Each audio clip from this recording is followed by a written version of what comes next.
Point में आपका स्वागत है। और जैसा हम लोग का जो क्लास चल रहा था, इकोनॉमी क्लास हम लोग का स्टार्ट किया हम लोगों ने, तो वहाँ से क्लास में जो चीज़ें हम लोगों ने देख लिया था, जैसे इसमें आपको मैंने लास्ट क्लास में मुद्रा का मूल्यांकन बताया था, उसके बाद विमुद्रीकरण बताया, मुद्रास्फीति बताया, तेजी या मंदी क्या होता है, या बाजार का दशाओं के हिसाब से उसकी क्या स्थिति बनती है, वो चीज़ हम लोगों ने कवर कर लिया था। ठीक है, आज हमारा जो टॉपिक होगा वो हम लोग सिस्टम पढ़ेंगे भारत में। मतलब सिस्टम की बात करें तो बैंकिंग सिस्टम, कहीं ना कहीं बैंकिंग सिस्टम इन इंडिया, मतलब भारत में बैंकों की क्या प्रणाली होगी। तो चलिए इस टॉपिक को हम लोग स्टार्ट करते हैं। और पहले इसका हम लोग बेस देखेंगे, वहाँ से भी कुछ क्वेश्चन पेपर में पूछे गए हैं पिछले एग्जामों में, और मैं आपको पॉइंट भी बताता रहूँगा कि क्या आपके लिए उपयोगी है और हमारे पेपर में किस प्रकार से यहाँ से क्वेश्चन बनते हैं। ठीक है, तो इस चीज़ को थोड़ा ध्यान रखिएगा। तो स्टार्ट करते हैं। भारत में बैंकिंग प्रणाली, भारत में बैंकिंग प्रणाली, ठीक, मतलब बोल सकते हैं बैंकिंग सिस्टम इन इंडिया। देखिए, अगर हम इस टॉपिक की बात करें तो जैसा आपको मालूम भी है, आखिर बैंकिंग सिस्टम कहाँ से प्रारंभ होता है भारत में, और पहले भारत में इसकी स्थिति क्या रही थी, क्या भारत में बैंकिंग सिस्टम किस तरीके से सुचारू चला, या तो सुचारू रूप से चलाए जाते थे, या इसके लिए क्या व्यवस्थाएं थी। देखिए, पहले जो हुआ करता था हमारे देश में, जो साहूकार होते थे, महाजन होते थे, वो क्या करते थे, उन्हीं के माध्यम से हम थोड़े बहुत ऋण लेते थे, उसी के हिसाब से हम लोग अपने आवश्यकताओं की पूर्ति कर लिया करते थे। जैसे अगर आपको ज़रूरत पड़ती थी तो आप साहूकार महाजन के पास जाते थे, उसको इंटरेस्ट देते थे ब्याज के रूप में, और उसके बाद उससे आप पैसे लेते थे। अगर बाई लक वो आपने उसका पैसा नहीं लौटाया तो वो महाजन क्या करता था, आपका खेत उत पे क्या करता था, कब्जा कर लेता था, या तो फिर उसके बदले हम कुछ सामानों को वहाँ पे गिरवी रखते थे। और हमारे देश में अभी भी ऐसी स्थिति बनी हुई है, आप ग्रामीण क्षेत्रों में देखें तो ऐसे सिस्टम चलते हैं, और जिसपे वो 3%, 2.5%, 3% तक वो मंथली अपना ब्याज रखते हैं। तो बात करें तो वो लगभग 36% तक पहुंच जाता है नियर अबाउट। तो वो उसके बदले वो उनको गिरवी देता था। अगर वो उसको मतलब उतना उचित जितना उसका ब्याज रेट है, अगर उस रेट पर उसको नहीं दिया तो वो स्वतः क्या होता था, आपका जो सामान रखा था या तो जो भी आपके आभूषण रखे हुए होते थे वो समाप्त हो जाते थे। मतलब वो आपसे हाथ से निकलकर वो साहूकार महाजन का हो जाता था, ऐसा मानते थे। और ऐसा होता भी है, आज भी बहुत लोगों के यहाँ ऐसा होता है, ग्रामीण क्षेत्रों में तो अक्सर ये देखने को मिलता है। लेकिन क्या ये बैंकिंग सिस्टम कहाँ से प्रारंभ हुआ, इसको अगर हम ध्यान से देखें तो मैं आपको बताऊं, देखिए किसी भी अर्थव्यवस्था में, जैसे भारत जैसी अर्थव्यवस्था में दो चीजों को आपको ध्यान रखना है। एक तो होती है राजकोषीय नीति,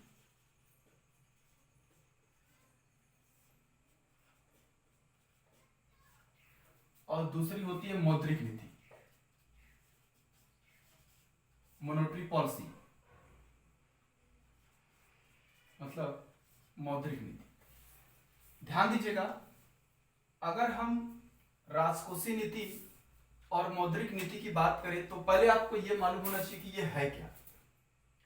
कहने का मतलब ये है क्या। लेकिन अभी आप घबराइएगा नहीं, हम लोग इसको एक एक टॉपिक करके पढ़ेंगे, और मैं आपको बहुत ही सीक्वेंस से पढ़ाने वाला हूं। इस चीज को लेकर आप बिल्कुल निश्चिंत रहिएगा। देखिए, राजकोषीय नीति और जो मौद्रिक नीति था, ये दोनों जो पॉलिसी अर्थात physical policy and monetary policy जो बनाने का कार्य करता था वो हमारा सरकार करती थी, या भारत सरकार या संसद के द्वारा किया जाता था। लेकिन इससे समस्या आने लगी। समस्या जैसे आप समझने की कोशिश करिएगा, अगर जो चीजें मार्केट में ज्यादा होती है उसकी वैल्यू कम हो जाती है। जैसे मैंने पिछले क्लास में आपको एक चीज बताया था इन्फ्लेशन के बारे में। क्या इन्फ्लेशन से उत्पादक को प्रोत्साहन मिलता है? क्या किसी देश में इन्फ्लेशन जरूरी भी होता है? मतलब इन्फ्लेशन होना जरूरी है, अर्थात मुद्रास्फीति का होना क्या जरूरी है? तो ये बात भी आपको ध्यान रखना है कि मुद्रास्फीति का होना किसी भी देश में जरूरी है, लेकिन ज्यादा नहीं है। जैसे फॉर एग्जांपल लेते हैं, मुद्रास्फीति में आपको पता है कि किसी भी मार्केट में उस स्थिति में यह होता है कि अर्थव्यवस्था में, बाजार में उपलब्ध वस्तुओं की मात्रा के अगर हिसाब से देखें, अर्थात ये बात को समझे कि जो बाजार में वस्तु है उसके हिसाब से मुद्रा मार्केट में ज्यादा है। तो एक चीज बताइए, अगर मुद्रा ज्यादा है तो 50 रुपए की कोई वस्तु है तो लोग उसको 60 रुपए में खरीदने के लिए तैयार हैं। तो जो उस वस्तु का उत्पादन करने वाला व्यक्ति होगा उसको क्या मिलेगा? प्रोत्साहन। क्या मिलेगा? प्रोत्साहन। मतलब उत्पादक को प्रोत्साहन प्राप्त होगा। किस स्थिति में? मुद्रास्फीति। क्यों? क्योंकि वस्तु क्या है? मार्केट में कम है, मुद्रा ज्यादा है, वह जितने रेट में चाहता उतने रेट में उससे ज्यादा बेचता, तो उत्पादक का प्रोत्साहन होता है, अर्थात उत्पादन को प्रोत्साहन मिलता है। किस स्थिति में? अभी मैंने बताया, तो वो है आपका मुद्रास्फीति में। लेकिन वही उसका ठीक विपरीत होता है मुद्रा अविस्फीति। इसमें क्या होगा? इसमें वस्तुएं मार्केट में ज्यादा हो जाएंगी, मुद्रा क्या हो जाएगा? कम। मतलब लोगों के पास पैसे ही नहीं है कि वस्तु को खरीद पाए। जब लोगों के पास पैसे नहीं है तो वस्तुओं को खरीद नहीं पाएंगे, तो जो उस वस्तु का उत्पादन करने वाला व्यक्ति होगा वो हतोत्साहित होगा। क्या होगा? हतोत्साहित होगा, क्योंकि उत्पादन करना ही नहीं चाहेगा, क्योंकि लोग उसकी डिमांड ही नहीं कर पा रहे या उतना खरीद ही नहीं पा रहे। तो याद रखिएगा, ये दो प्रश्न पेपर में आ जाते हैं। एक, मुद्रास्फीति के समय में उत्पादक पर या उत्पादन करने वाले व्यक्ति पर क्या प्रभाव पड़ता है। तो मुद्रास्फीति के समय में, उस परिस्थिति में उत्पादक को क्या होता है? प्रोत्साहन मिलता है, वो प्रोत्साहित होता है और ज्यादा से ज्यादा उत्पादन करना चाहता है। लेकिन यही मुद्रा अविस्फीति की स्थिति में क्या करेगा? वो हतोत्साहित होगा, क्योंकि लोगों के पास पैसे नहीं है कि उस वस्तु को वो खरीद पाए। मेरे कहने का मतलब ये था।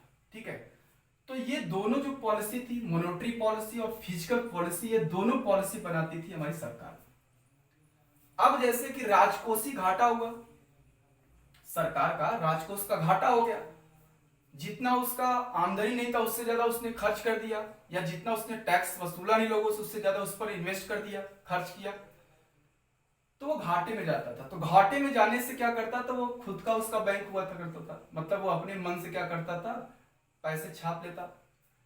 तो ऐसे छाप लेने से जानते क्या होता है कि मार्केट में उसकी वैल्यू गिरने लग गई थी। तो इस स्थिति को ध्यान में रखकर 1987 के बाद से ये प्रावधान कर दिया गया कि अब राजकोषीय नीति जो होगा वो भारत सरकार बनाएगी, अर्थात संसद बनाएगी, और मौद्रिक नीति हमारे देश की आरबीआई बनाती है। तो दो प्रश्न यहां से आपके पेपर में बन जाते हैं। ये बात भी थोड़ा ध्यान रखिएगा, जो मैं प्रश्नों की बात कर रहा हूं, मतलब कहीं ना कहीं राजकोषीय जो नीति है पेपर में आ जाता है कि राजकोषीय नीति कौन बनाता है। तो आपका राइट आंसर होगा कि राजकोषीय जो नीति होती है वो भारत सरकार के द्वारा बनाया जाता है, जबकि मौद्रिक नीति अर्थात मॉनेटरी पॉलिसी वो हमारी आरबीआई बनाती है, अर्थात reserve bank of India, Bharat का जो केंद्रीय बैंक है उसके द्वारा मॉनेटरी पॉलिसी बनाया जाता है। इतनी बातें समझ में आ गया? अगर आपको नहीं समझ में आएगा तो बिल्कुल घबराइएगा मत। अभी मैं बस केवल इसका इंट्रोडक्शन दे रहा हूं। मैं आपको दो टॉपिक, एक राजकोषीय नीति और एक मौद्रिक नीति, दोनों को अलग अलग करके पढ़ाऊंगा। ठीक है, आप बिल्कुल घबराइएगा मत, और इसको वीडियो को आप क्रम से देखिए। कोशिश यही करिए कि अब इसको आप क्रम से देखने की कोशिश करिएगा, जिससे कि आपको जो भी आपके माइंड में सस्पेंस होगा वो आपको खत्म हो जाएगा। ठीक है, अब देखिए यहां से हम लोग ये समझेंगे कि भारत में बैंकिंग सिस्टम कैसे आया। अब बैंकिंग सिस्टम की अगर हम बात करें, मतलब कहीं ना कहीं बैंकिंग प्रणाली को अगर हम देखें तो देखिए बैंकिंग प्रणाली को अगर हम ध्यान दें तो एक चीज आपको मिलेगा, क्या बैंकिंग प्रणाली किस देश की देन है, हमारे देश में बैंकिंग प्रणाली कैसे आया।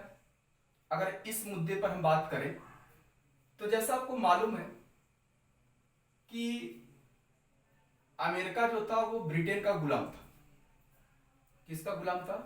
अमेरिका जो था वो ब्रिटेन का गुलाम था। अगर अमेरिका ब्रिटेन का गुलाम था तो एक चीज बताइएगा कि ब्रिटेन के लोग अमेरिका में रहते थे, तो वहीं से इन्होंने क्या किया, इसको अपना लिया। वहीं से क्या किया, वहां से अमेरिका से वो कहा गया, ब्रिटेन में आ गया। और आपको पता है कि हम किसके गुलाम थे, तो ब्रिटेन के गुलाम थे, अर्थात इंग्लैंड के गुलाम। तो वो सिस्टम हमारे देश में अंग्रेजों के द्वारा लाया गया। समझ में आ गया? मतलब बैंकिंग सिस्टम इंडिया में जो आया वो किसके माध्यम से आया, तो ये आपको मालूम होना चाहिए कि वो अंग्रेजों के माध्यम से भारत में आया। और इसकी शुरुआत कैसे हुई, हम इसके आगे चर्चा करने वाले हैं। ठीक है, चलिए। अब तो ये बात हुआ कि ये अमेरिका की देन हो गई भारत में।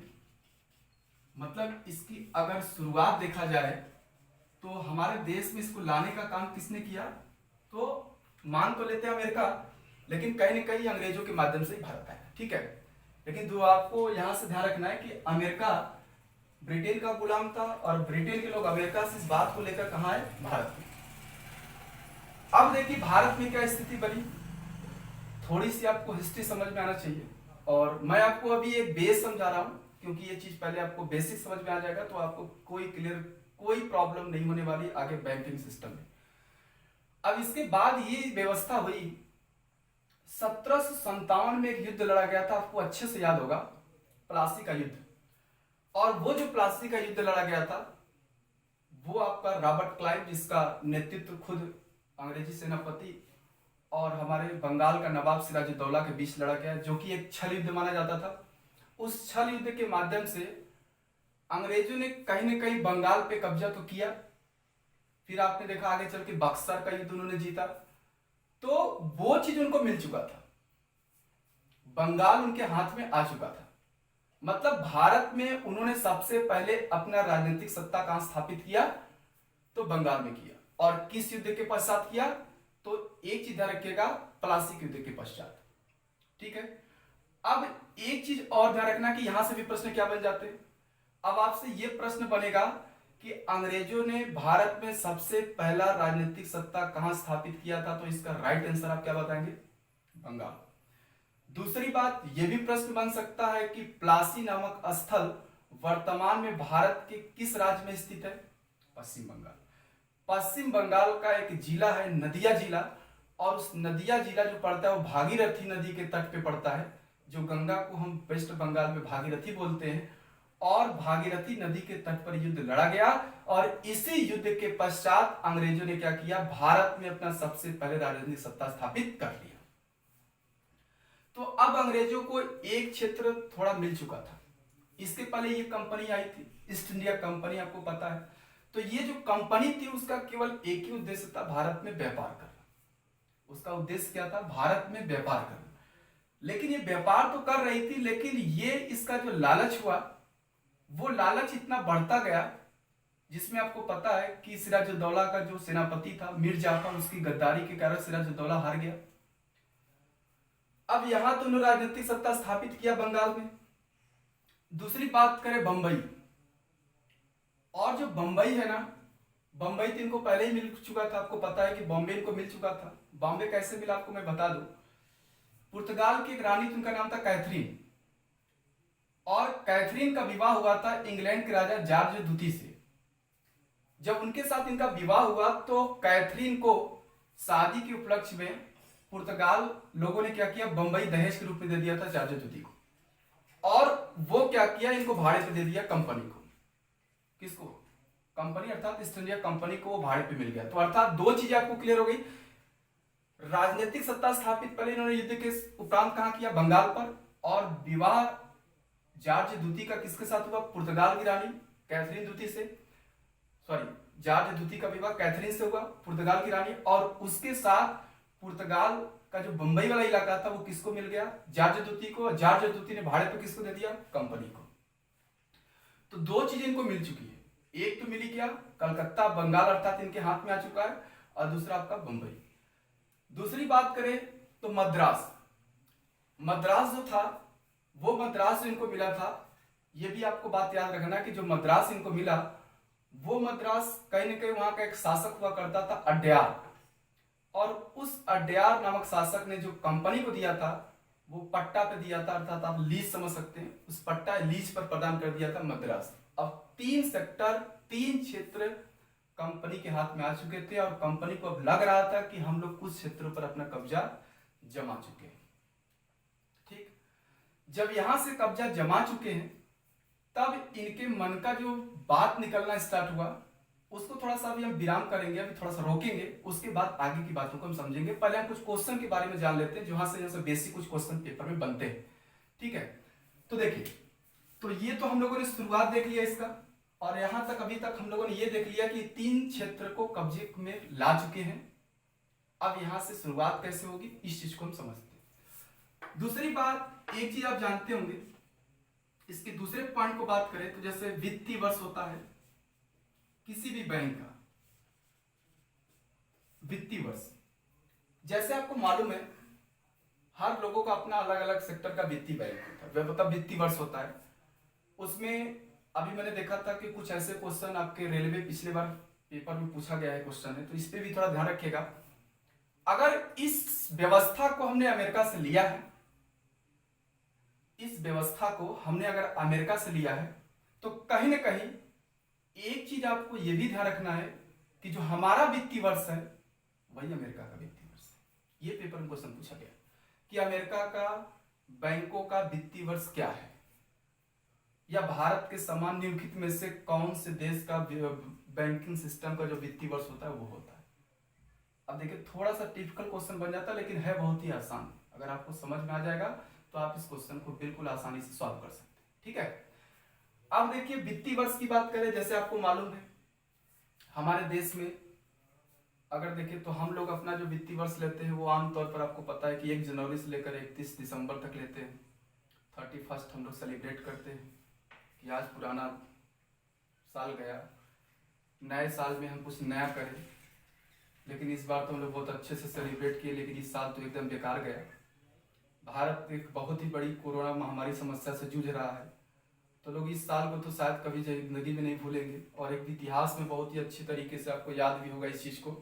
भारत के सामने और विश्व में भी ये बहुत बड़ी समस्या है। तो कहीं ना कहीं ये हम लोग ये टारगेट करते हैं या ये चीज देखते हैं कि हमने एक साल में क्या किया। तो हम स्टूडेंट लोग क्या करते हैं, जैसे बात करें तो हम स्टूडेंट लोग यही देखते हैं कि हमारा एक साल कैसा गया। अगर किसी को इस साल नौकरी मिल गई तो काफी खुश होता है जिंदगी में, वो याद रखता है कि हमको इस वर्ष में हमको नौकरी मिली थी, तो वो हमारा खुद का एक वित्तीय वर्ष होगा, जो कि कब से 1 जनवरी से 31 दिसंबर तक। उसी प्रकार से बैंकों का वित्तीय वर्ष होता है, उनका भी एक साल का अपना लेखा जोखा होता है। तो हमारे देश में जो बैंकों का वित्तीय वर्ष है, वो वित्तीय वर्ष आपको मालूम होना चाहिए कि वो 1 जुलाई से लेकर 30 जून तक होता है। ये क्वेश्चन थोड़ा ध्यान रखिएगा आप लोग। ठीक है, आप इसको चाहे तो लिख भी सकते हैं, बहुत इंपॉर्टेंट पॉइंट है और पेपर में पूछा भी गया है। ठीक है, आप क्योंकि यहाँ पे कंफ्यूज होते हैं कि भारत सरकार का वित्तीय वर्ष अलग होता है, तो इसलिए आप वहां से लेकर इसको कंपेरिजन कर लेते हैं और बहुत सारे स्टूडेंट्स क्वेश्चन को गलत कर देते हैं। ठीक है, तो कहीं ना कहीं एक चीज हमको ध्यान रखना है कि हमारे बैंकों का जो वित्तीय वर्ष है वो कब से कब तक है। तो आपको ये मालूम हो गया कि 1 जुलाई से लेकर 30 जून तक हो गया, तो ये तो बैंकों का वित्तीय वर्ष हो गया। उसी संदर्भ में अगर हम भारत के वित्तीय वर्ष की बात करें, भारत सरकार का जो वित्तीय वर्ष होता है, तो वो आपको मैंने जीडीपी पढ़ाया था, उसमें भी बताया था। तो वो कहीं ना कहीं 1 अप्रैल से लेकर 31 मार्च तक होता है। वैसे अगर किसी अन्य सेक्टर का देखें, जैसे जो आपके सराफा बाजार वाले होते हैं, उनका खुद का अपना वित्तीय वर्ष होता है, अलग अलग होता है। उसमें अगर देखें तो दीपावली को अपना वित्तीय वर्ष मानते हैं, मतलब इस दिवाली से लेकर उस दिवाली तक, मतलब वो मानते हैं कि जैसे ही लक्ष्मी का हमारे आगमन होता है तो वो अपने पुराने हिसाब किताब को दिवाली के समय ही सब क्लियर करते हैं और नया पोथी पत्र अपना स्टार्ट करते हैं, नए रजिस्टर कवर करते हैं, नए नए सीट कवर करते हैं, हर चीज को नया करते हैं और उस दिन से अपना नया वर्ष मानते हैं। और वो कब तक रहेगा, अगले दिवाली तक। तो आपको ये चीज तो समझ में आ गया कि कहीं ना कहीं ये वित्तीय वर्ष क्या होता है।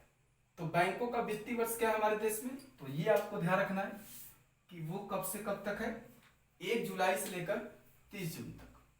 ठीक, दूसरे पॉइंट की अगर हम बात करें, तीसरा जो पॉइंट हमारा होगा, इसमें ये चीज हमको देखना है कि जो बैंकिंग सिस्टम भारत में आएगा वो किसको देना चाहिए, क्योंकि भारत अभी इस चीज पर अब उस चीज को प्राप्त नहीं कर पाया। तो ये सिस्टम होना चाहिए कि भारत में बैंकिंग सिस्टम क्या हो। तो इसके लिए आपको पता होना चाहिए भारत में जो बैंकिंग सिस्टम था ना, वो सिस्टम ये था कि इसे किस सूची का विषय बनाया जाए।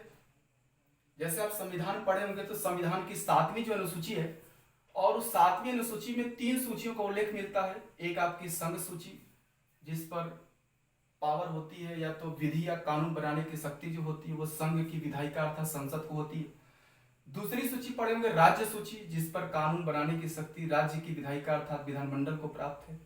और तीसरी जो सूची होती है वो होती है संवर्ती सूची, और संवर्ती सूची पर संघ की विधायिका संसद और राज्य की विधायिका विधानमंडल दोनों कानून बना सकते हैं, बशर्ते अगर दोनों के कानून में किसी प्रकार का गतिरोध उत्पन्न हुआ तो उस स्थिति में संसद का कानून क्या होता है, मान्य माना जाता है। तो मेरे कहने का तात्पर्य यह है कि ये जो बैंकिंग है वो किस सूची का विषय है, ये प्रश्न पेपर में पूछ लेता है, और कई बार पेपर में आया वो क्वेश्चन है। इसलिए मैं आपको पहले क्वेश्चन के बारे में बता रहा हूं जो छोटे छोटे क्वेश्चन बन सकते हैं। अब देखिए, तो एक चीज हुआ कि ये किस सूची का विषय है, क्योंकि भारत क्या था, फेडरल अर्थात राज्यों का संघ था। तो इस कारण से ये पावर राज्य को दी जाए या ये पावर किसको दी जाए, केंद्र को दी जाए। तो याद रखिएगा, जो ये है आपका बैंकिंग सिस्टम है वह किस सूची का विषय है, संघ सूची का विषय। अर्थात इस पर कोई भी कानून बनाने की जो पावर होगी वो किसको प्राप्त होगी, संसद को प्राप्त होगी। ठीक है, चलिए, तो यहां चीजें हम लोगों ने ये चीजें को सोचने का, समझने का बिल्कुल मैंने कोशिश यही किया कि आपको ये चीज पहले समझ में आ जाए। ठीक है, अब देखो क्या होने वाला है। संघ सूची का विषय हो गया, वित्तीय वर्ष इसका मैंने अभी आपको बताया कब से कब तक है।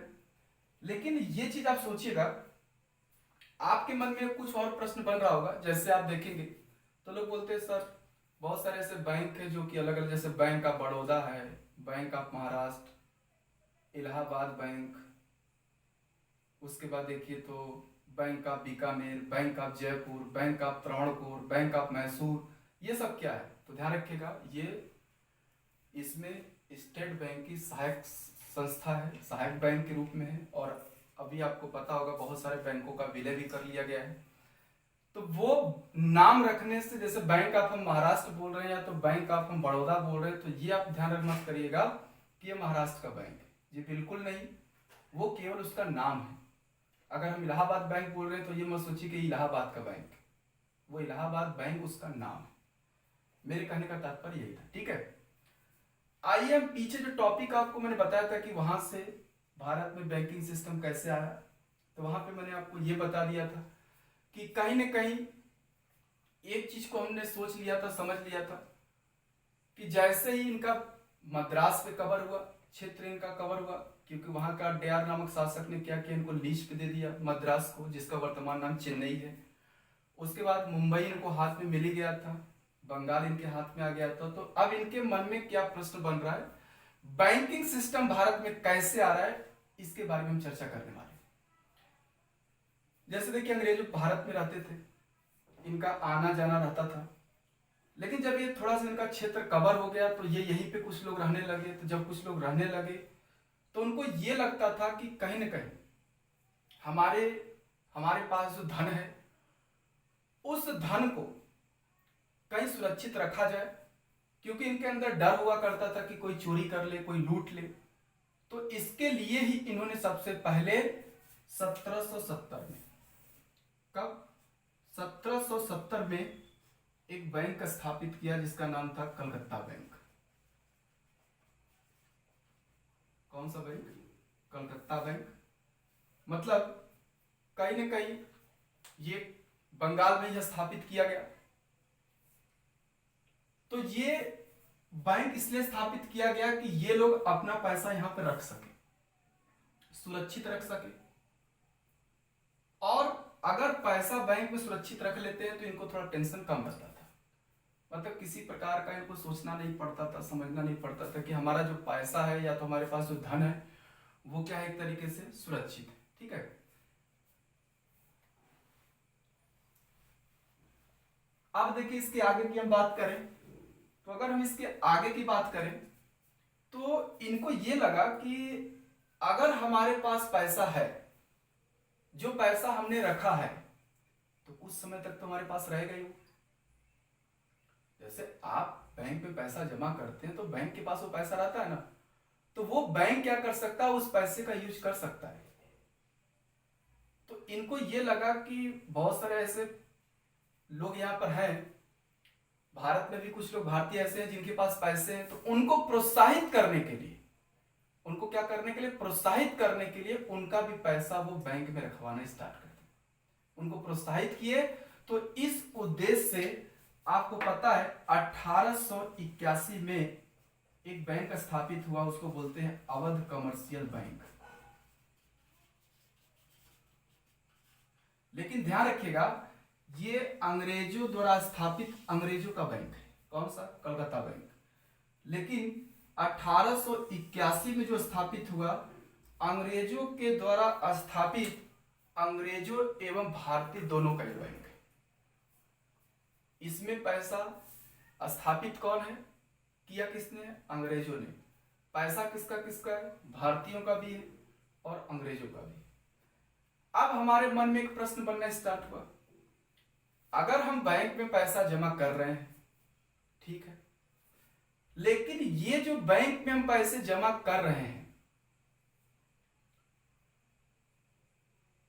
अब इस बैंक में जो पैसा जमा होगा, हमारे अंदर एक डर आना स्टार्ट हो गया कि अगर ये पैसा लेकर भाग गए तो तब तो हमारा धन पूरा निकल जाएगा। तो एक काम ये किया जाए कि वो हमारा खुद का बैंक हो और हमारे खुद के द्वारा वो संचालित हो, ऐसे बैंक की स्थापना की जाए।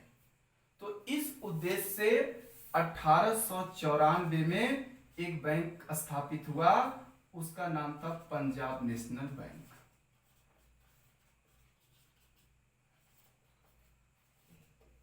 कौन सा बैंक? Punjab national bank. देखिए ये प्रश्न भी कई बार पेपर में आया, तो इसलिए मैं आपको क्रम से तीनों को एक बार फिर से समझा देता हूं। अंग्रेजों द्वारा स्थापित अंग्रेजों का बैंक 1770 में कलकत्ता बैंक। अंग्रेजों द्वारा स्थापित अंग्रेजों एवं भारतीयों का बैंक अवध कमर्शियल बैंक। भारतीयों द्वारा स्थापित भारतीयों का बैंक, वो कौन सा हो जाएगा? Punjab national bank. ये तीन बैंक स्थापित हो चुके थे और इन तीन बैंकों के स्थापित होने के बाद स्थिति क्या बनी, इसके बारे में थोड़ी हम चर्चा कर लें। अब अंग्रेजों को क्या हुआ, दिमाग में ये लगा कि अब हमको एक तो बंगाल है, एक मद्रास है और एक आपका बॉम्बे है। इन लोगों ने क्या किया, इसकी तीन शाखाओं को, तीनों प्रेसिडेंसी में एक एक बैंक खोला। कौन कौन से बैंक? कलकत्ता में बैंक ऑफ बंगाल, इसके बाद बैंक ऑफ मद्रास,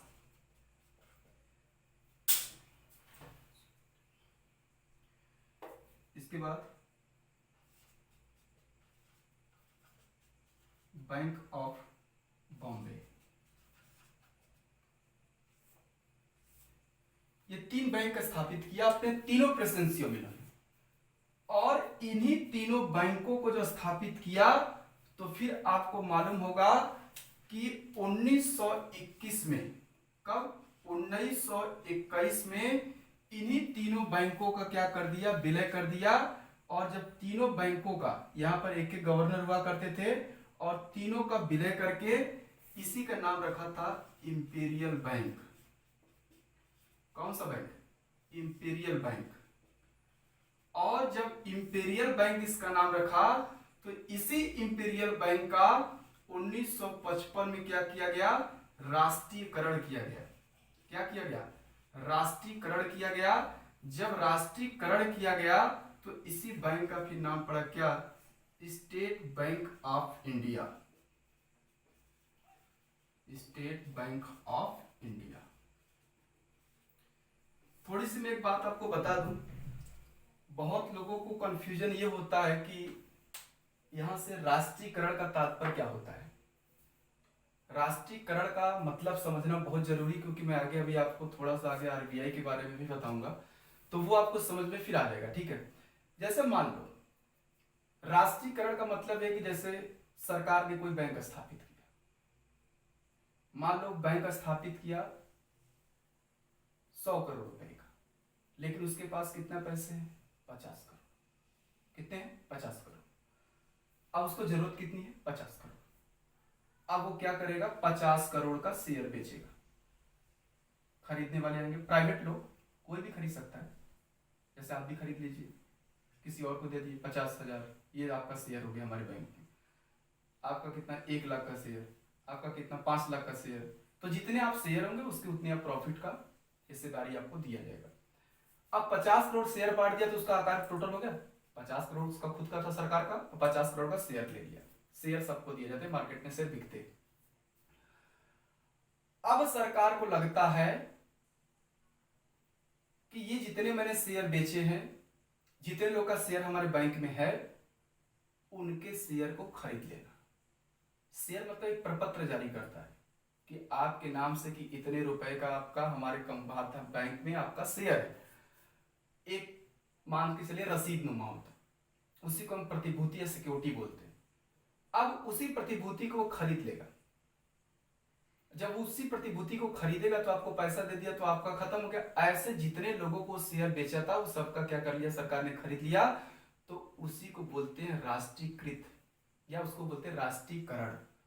मतलब सरकार के द्वारा जितने भी शेयर थे सभी के शेयर को क्या करना, खुद खरीद कर और उसे सरकारी स्वामित्व से उस बैंक को संचालित करना, ये कहलाता है राष्ट्रीयकरण। तो सरकार ने जितने लोग का इसमें शेयर था सभी शेयर को खरीद लिया और 1955 में इसका, आपको कई बार प्रश्न पेपर में आ जाता है कि यहां से कहीं ना कहीं जो इंपीरियल बैंक है ये इसका प्राचीन नाम है, समझ गए आप लोग। तो पहले स्टेट बैंक को हम किस नाम से जानते थे, इंपीरियल बैंक के नाम से। अब देखिए हमारे क्या सोचना समझना है, क्या यहां से क्वेश्चन बनता है, वो चीज मैंने आपको बता दिया। लेकिन एक चीज आपको ये भी ध्यान रखना है, कहीं ना कहीं इतने बड़े बैंकों को संचालित करना है, इतने सिस्टम को चलाना है, तो ये सिस्टम कैसे चले या इस सिस्टम को कैसे चलाया जाए, इसके लिए क्या उपाय अपनाना पड़ेगा, ये चीजों को हमको ध्यान में रखना है।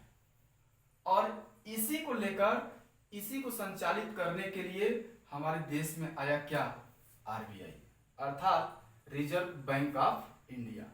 समझ गए आप लोग, मतलब रिजर्व बैंक ऑफ इंडिया क्यों आया, क्योंकि एक ऐसे केंद्रीय बैंक की बात हमारे माइंड में चल रही थी कि एक ऐसा बैंक लाया जाए जो कि इनको क्या करे, सही तरीके से संचालित करे, इसको सुचारू रूप से चलाए। तो उसके लिए कॉन्सेप्ट लेकर आया गया किसका, आरबीआई का। तो चलिए यहां से हम कुछ चीजों को देख लेते हैं आरबीआई के बारे में। ठीक है, आप चाहिए तो इसका स्क्रीनशॉट ले सकते हैं, क्योंकि थोड़े पॉइंट आप अपने से भी लिख लेंगे। ठीक है, लेना है तो आप स्क्रीनशॉट इसका ले सकते हैं।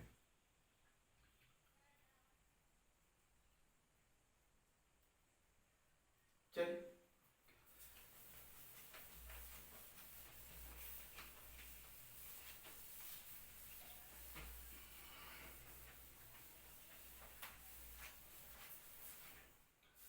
तो यहां से हम देखेंगे ये आरबीआई के बारे में। देखिए आरबीआई को क्यों लाया गया, इनको कंट्रोल करने के लिए, संचालित करने के लिए। तो आपको पता है कि आरबीआई को लाने का एक समिति ने जो सिफारिश किया था, उस समिति का नाम था यंग हिल्टन समिति। यंग हिल्टन, आरबीआई की जो स्थापना हुई वो यंग हिल्टन जो कमेटी थी, इस कमेटी ने 1934 में क्या किया, इसके लिए सिफारिश किया। क्या किया, सिफारिश किया। जब इसने 1934 में सिफारिश किया तो इसके सिफारिश के आधार पे अगर हम बात करें तो भारतीय रिजर्व बैंक अधिनियम 1934 को क्या किया गया, पारित किया गया।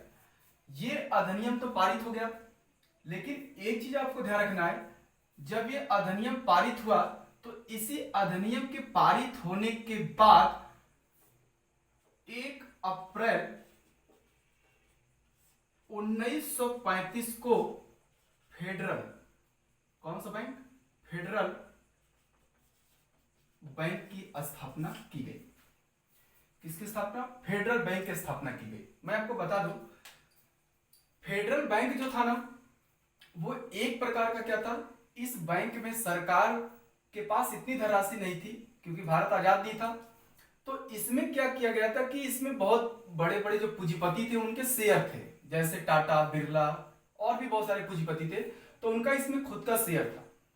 अब समस्या एक सामने ये आने वाली है कि अगर इनके शेयर हैं तो जाहिर सी बात है कि इनके काम में इंटरफेयर करेंगे, हस्तक्षेप करेंगे। जब इसमें हस्तक्षेप करेंगे तो बैंकिंग सिस्टम सही से चल नहीं पाएगा। तो इसी को ध्यान में रखते हुए 1949 में बैंकिंग नियमन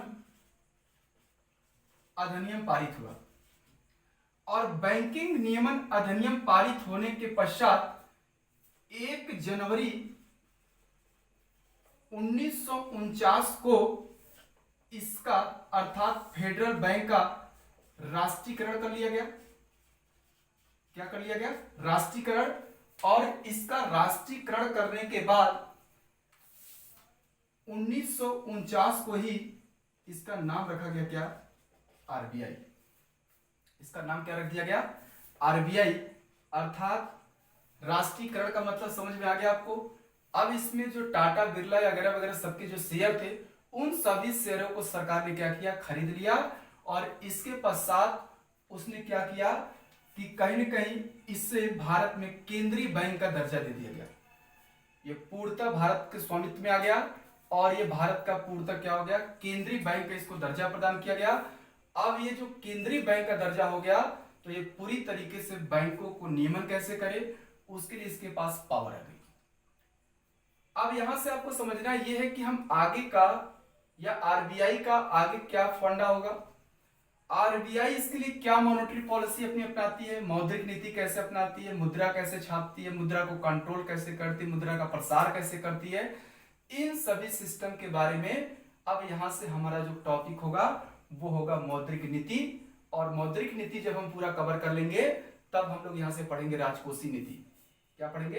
राजकोषीय नीति। ठीक है, तो ये मैंने आपको थोड़ा इसका हिस्ट्री समझाया कि भारत में बैंकिंग सिस्टम क्या है और बैंकों का विकास भारत में किस प्रकार से हुआ, किस तरीके से भारत में आरबीआई आया, और आरबीआई का अब हम जब मौद्रिक नीति पढ़ेंगे तो उसमें आपको डिटेल से मैं आपको मौद्रिक नीति से संबंधित जितने भी आरबीआई का जो पॉइंट होगा वो एग्जाम के पॉइंट ऑफ व्यू से इंपॉर्टेंट होगा, उसको भी हम लोग कोशिश करेंगे कि वहां से पूरा कर ले। ठीक है, तो उम्मीद करते हैं कि आपको ये वीडियो अच्छा लगा होगा और समझ में भी आया होगा।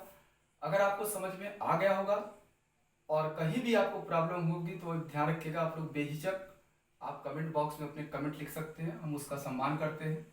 क्योंकि अगर मेरा उद्देश्य यही है कि आपको हर एक पॉइंट समझ में आए, और मैं कोशिश भी यही करता हूँ कि आपको बहुत ही आसान भाषा में चीज़ बताऊँ। और अगर आप हमारे वीडियो को पूरी तरीके से एक गंभीर स्टूडेंट होकर अगर पढ़ते हैं तो आप अपने को पहले से बहुत ही बेहतर देख पाएंगे, समझ पाएंगे। क्योंकि हम कोशिश यही किए हैं कि आपको सीक्वेंस हर चीज़ को देते जाएं।